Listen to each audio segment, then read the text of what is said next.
Ako si Laika May Dizon at 16 years old.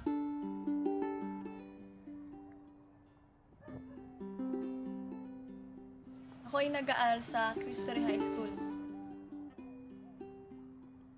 Ako ay nakatira sa Block 5, Lot 43 dito sa Barangay Cristo Rey, Capas, Tarlac. At kami ay tatlong magkakapatid na puro babae.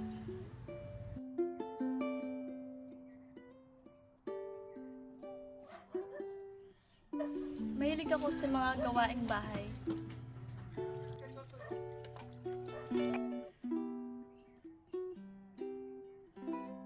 At pagkatapos ng klase, pinupuntahan ko si mama ko para tulungan siya magtinda sa school.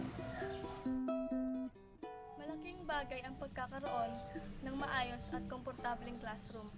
Kung dati kami ay nagkaklase lamang sa gym at meron kaming kasabay na 5 iba pang section at mainit, magulo, at di ako makapag-focus sa pag-aaral. Nagpapasalamat ako dahil ngayon nagkaroon na kami ng maayos at komportableng classroom.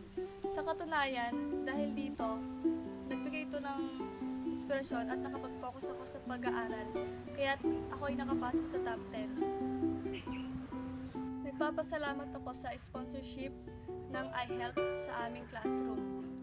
Malaki talaga ang kaibahan ng pagkakaroon ng maayos at komportableng classroom sa aking pag-aaral at sa aking mga pangarap.